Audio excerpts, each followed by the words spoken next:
여러분 안녕하세요. 공룡 콧구멍의 박물관 가는 길입니다. 요즘 전 세계에 만연하고 있는 코로나 때문에 많이들 바깥 출입 못 하시죠? 저도 요즘 계속 집에만 있다가 너무 갑갑해서 코로나가 잠시 잠잠했을 때 마스크를 또 단단히 쓰고 서울 역사박물관에 다녀왔습니다.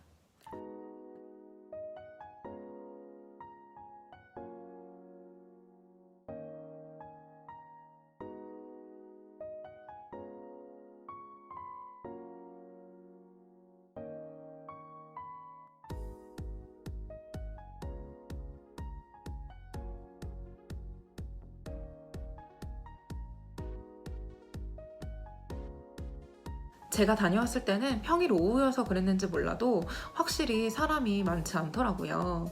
요즘은 또 저희가 코로나와 또 2차 전쟁을 하고 있는 중이라 제가 또 박물관에 다녀오시라는 말씀을 좀 드릴 순 없지만 그래도 저의 영상을 보시고 간접적으로나마 문화생활을 즐기셨으면 좋겠습니다.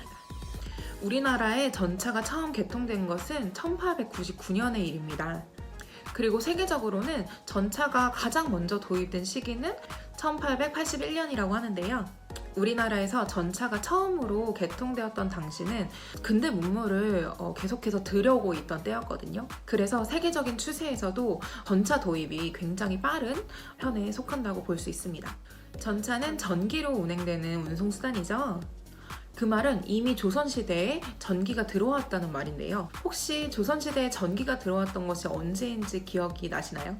바로 1887년 조선에 처음으로 전력이 공급되기 시작했습니다.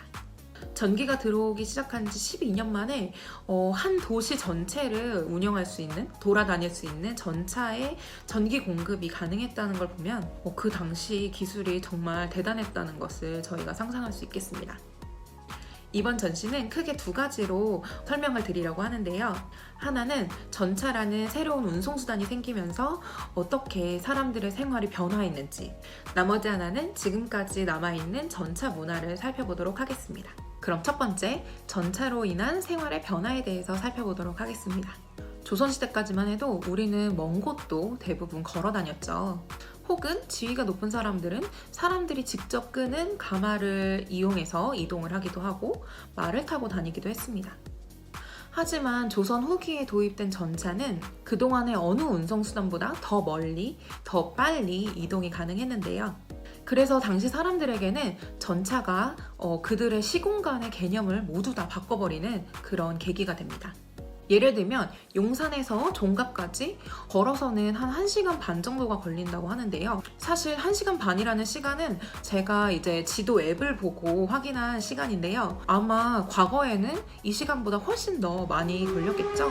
하지만 평균 시속 9km였던 전차를 타고 가면 용산에서 단 30분 만에 종각에 도착할 수 있었습니다. 그러니까 생활의 질이 굉장히 높아졌겠죠? 이 덕분에 고종은 경복궁 앞에서 황실 전용 전차를 타고 명성황후가 잠들어 있었던 청량리 홍릉까지 가서 그의 슬픔을 달랬다고 합니다. 만약에 전차가 없었더라면 대대적인 왕실 행렬을 통해 며칠 동안 다녀와야 했던 거리였겠죠. 이 말을 달리하면 전차가 일일 생활권을 확장했다고 볼 수 있겠습니다. 또 백성들에게는 먼 거리를 쉽게 이동할 수 있는 편리함뿐만 아니라 많은 물자를 한꺼번에 빠르게 이동시킬 수 있는 그런 편리함까지 갖게 되었습니다. 그래서 이렇게 전차 하나가 도시에 도입됐을 뿐인데 1936년에는 경성이라는 행정구역이 전차가 없었던 시절보다 4배나 확장되었었다고 합니다. 또 전차는 공간뿐만 아니라 시간의 개념도 바꾸게 됐는데요. 왜냐하면 전차가 일정한 시간에 맞춰서 운행을 했기 때문이죠. 그래서 사람들은 정확한 시간의 개념이 생기게 되고 점차적으로 시계를 가지고 다니는 사람들이 늘어났다고 합니다. 또 다른 현대문물의 도입이네요. 하지만 전차가 사람들의 생활을 마냥 편리하게만 만들었던 것은 아니었습니다. 전차가 다니는 길을 확보하기 위해서 너무나도 많은 건물들이 무너지게 되었거든요. 그리고 이것은 일제가 우리나라를 억압하는 또 다른 방식으로 또 활용이 되었습니다. 전차가 도입되면서 가장 먼저 물리적인 변화가 있었던 곳은 성벽이었습니다. 처음부터 성벽을 무너뜨린 것은 아니지만 전차가 성벽 문을 통과하면서 문을 여닫지 못하게 된 것입니다. 한양 도성의 안과 밖을 나누었던 성벽의 문이 항상 온종일 열려있게 되면서 그 경계가 점차 허물어지게 된 것이죠. 결국 1907년에는 성벽이 허물어지게 되는데요. 전차 때문에 숭례문 일대가 복잡해지자 도성을 헐어버리자는 의견이 나왔기 때문입니다.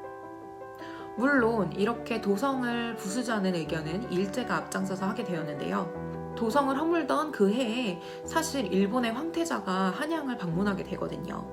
그래서 경관관리를 핑계로 우리나라의 도성을 허물게 되는 것이죠.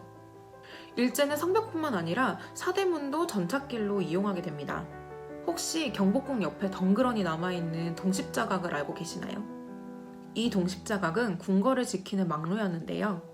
원래는 성벽과 연결되어 있다가 전찻길을 낸다는 이유로 끊어져서는 지금까지 섬처럼 덩그러니 남아 있습니다. 심지어 동십자각과 함께 망루 역할을 했었던 서십자각은 아예 흔적도 없이 사라졌습니다. 두 번째 이야기는 살아남은 전차 문화 이야기입니다. 여러분, 매일 아침 출퇴근하실 때 혹은 통학하실 때 항상 지하철 많이 이용하시죠? 알고 보니까 우리가 매일 이용하고 있는 지하철에는 전차 시절부터 지금까지 이어져 오는 그런 규칙과 문화가 있었더라고요.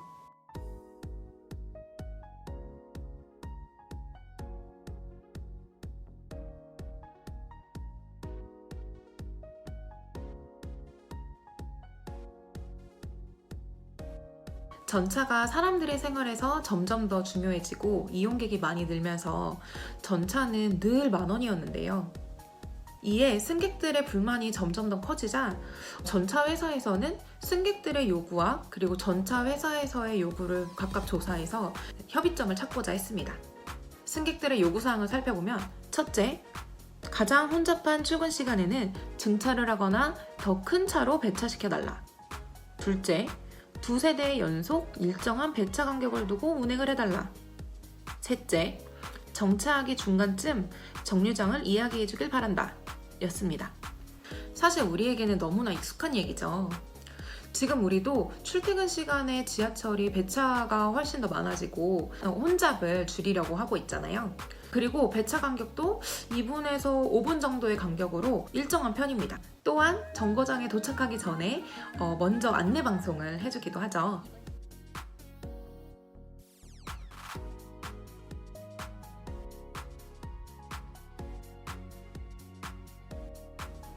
한편 전차를 운행하는 경성전기회사에서는 승차장에서 2열로 순서를 맞춰 승차해달라. 러시아워 때는 물건 판매상이나 여행객의 승차를 금지한다 등의 요구사항이 있었습니다. 이 역시 지금 우리가 지하철을 탈 때 항상 지켜야 하는 문화 중 하나입니다.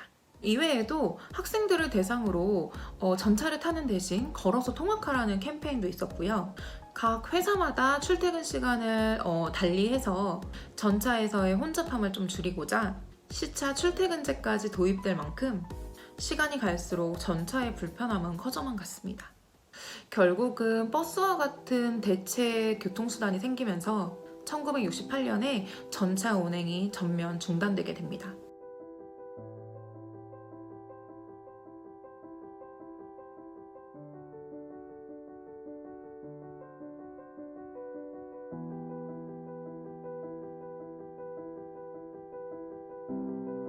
마지막 전차를 운행한 운전사가 마지막 안내를 하고 나서 눈물을 흘렸다는 이야기의 전시를 볼 때는 저도 좀 뭉클해지더라고요. 이렇게 약 70년간의 전차 여정이 막을 내리게 됩니다. 저는 이 전시를 통해서 새삼 우리의 발이 되어주는 대중교통에 감사함을 느끼게 되었습니다. 끝으로 전시를 모두 보고 나가시면 박물관 밖에 야외 전시로 전차가 전시되어 있는데요. 사실 이 전차 전시가 서울역사박물관 앞에 상당히 오랫동안 전시가 되어 있었는데요. 저는 지나가면서 항상 이 전시가 복제 전시라고 생각을 했었습니다. 아니 그런데 알고 보니 이렇게 전시되어 있는 전차가 우리나라에서 폐차되지 않고 남아있는 단 2대 중 하나의 전차라고 합니다. 전차 381호 직접 올라타 보실 수도 있으니 박물관에 들르시는 분들은 꼭 기억해 두세요. 그럼 이것으로 오늘의 전시 소개는 마치도록 하겠습니다. 코로나 때문에 당분간은 새로운 전시를 관람하러 가는 것이 조금 어려울 수도 있을 것 같아요. 그래서 다음 영상에서는 제가 미리 쟁여둔 박물관 전시를 들고 찾아오도록 하겠습니다. 기대해 주세요. 감사합니다.